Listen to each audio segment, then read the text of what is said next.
Hello student, this is Anupama Labhe and again I am here for your subject Secretarial Practice. Today I am going to explain the meaning of key managerial personnel and under that appointment and functions of managing director, full-time director or manager. I will focus a light on all these points. Okay, so let us start with our today's topic. क्या होता है कि managerial personal? तो की managerial personal वो ऐसे persons है की यानी प्रमुख, बहुत ही जिनका महत्व होता है एक कंपनी में, उन्हें कहा जाता है की। और मैनेजरियल यानी क्या है? जो मैनेजमेंट लेवल के है।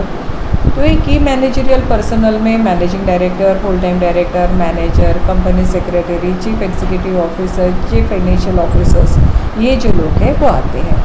तो आज हम लोग जो इसके बारे में डिस्कशन करने वाले हैं वो appointment of managing director, full time director और मैनेजर। जनरली जो अपॉइंटमेंट मैनेजिंग डायरेक्टर के लिए जो प्रोसेस अप्लीकेबल होती है वही प्रोसेस अप्लीकेबल होती है फुल टाइम डायरेक्टर और मैनेजर के लिए, लेकिन फिर भी हम लोग देखते हैं। The general provisions with respect to appointment of MD are explain in the following points. Most of these provisions are also applicable to the appointment of full-time director or and manager. All these provisions are as follows. In terms of section 2 subsection 54, a managing director may be appointed in any of the four ways. देखिए managing director जो है उन्हें appoint करने के ये नीचे हुए 4 तरीके हैं जो जनरली इम्प्लीमेंट किए जाते हैं. First, bye virtue of an agreement with the company. एक पर्सन जो कंपनी के साथ एग्रीमेंट करता है उस तरह से उसकी अपॉइंटमेंट होती है. Bye virtue of resolution pass by the company in general meeting, या तो कंपनी के जनरल मीटिंग में जो रेजोल्यूशन पास होता है उस तरह से उसकी अपॉइंटमेंट होती है. Bye virtue of resolution pass by the board of directors, या बोर्ड ऑफ डायरेक्टर्स की जो मीटिंग हुई है उसमें जो रेजोल्यूशन पास हुआ है उस तरीके से भी अपॉइंटमेंट की जाती है.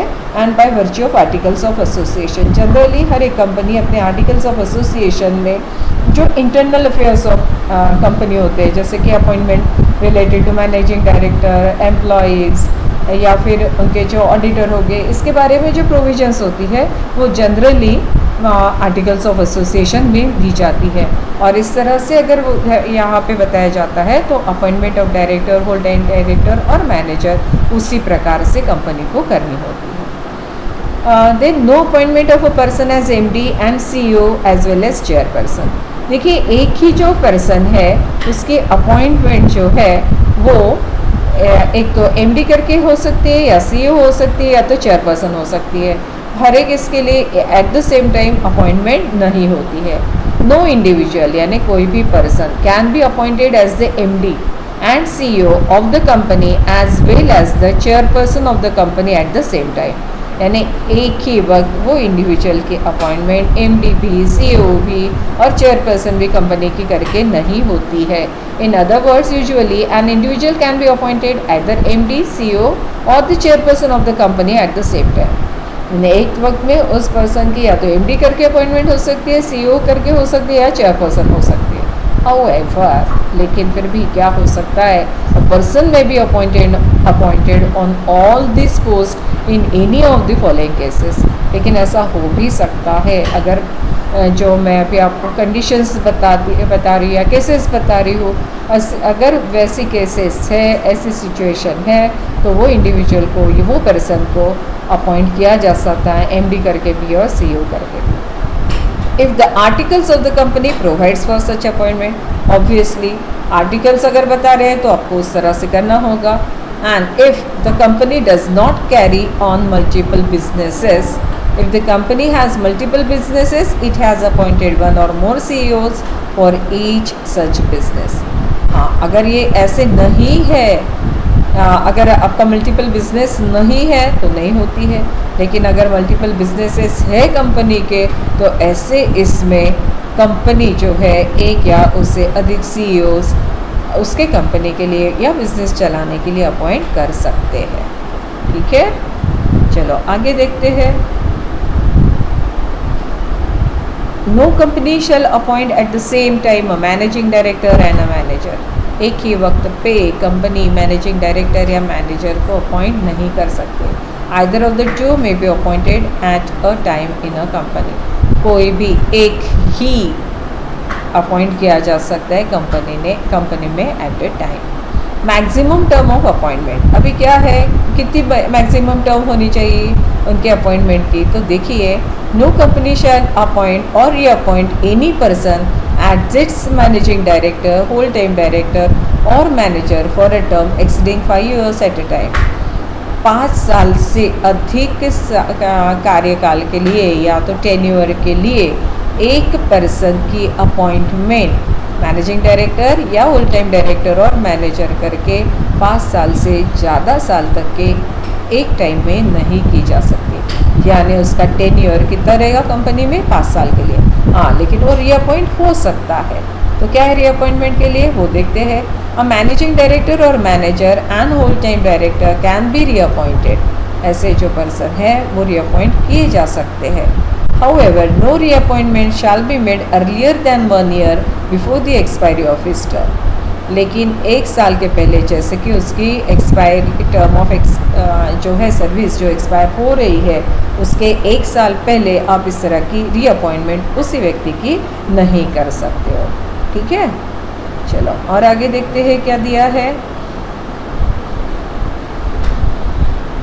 It should be noted that a notice convening board or general meeting for considering such appointment shall include the terms and conditions of such appointment, remuneration payable and such other matters including interest of a director or directors in such appointments if any। देखिए अगर ये जो notice दी जाती है, जैसे कि board meeting convene करनी है, जनरल मीटिंग कन्वीन करनी है, you have to circulate the notice, बराबर है।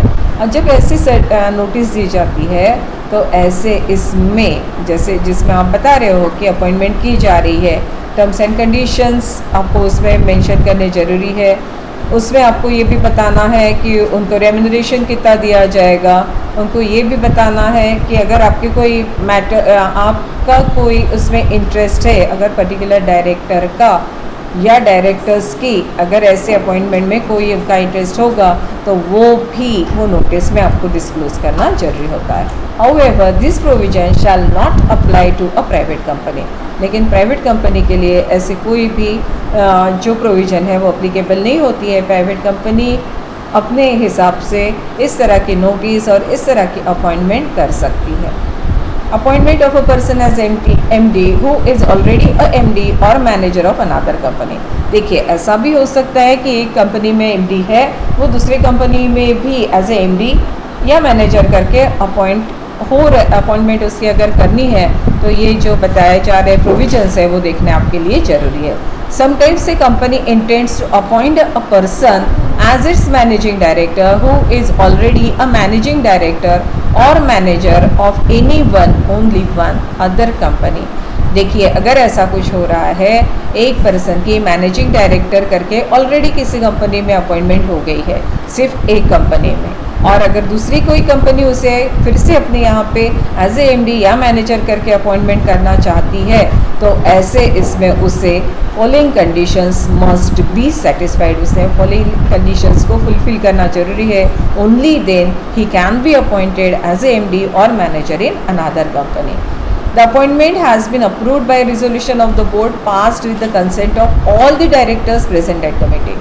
देखिए जितने भी डायरेक्टर्स वो मीटिंग में प्रेजेंट है उन सभी ने उसके लिए अपनी कंसिडरेशन देना जरूरी है। उन्होंने वो रिजोल्यूशन अप्रूव करना जरूरी है। एक हाथ भी कोई अगर उस रिजोल्यूशन को अप्रूव नहीं करता है तो ऐसे पर्सन की जो ऑलरेडी किसी कंपनी मैनेजिंग डायरेक्टर है दूसरी कंपनी में मैनेजिंग डायरेक्टर करके अपॉइंट नहीं किया जा सकता है।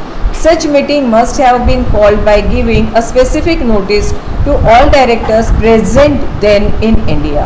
और ऐसी मीटिंग जब हो रही है तो आपको सभी के सभी डायरेक्टर्स जो कि भारत में प्रेजेंट है, इंडिया में उस वक्त प्रेजेंट है, उन्हें ये नोटिस देनी कंपलसरी होती है।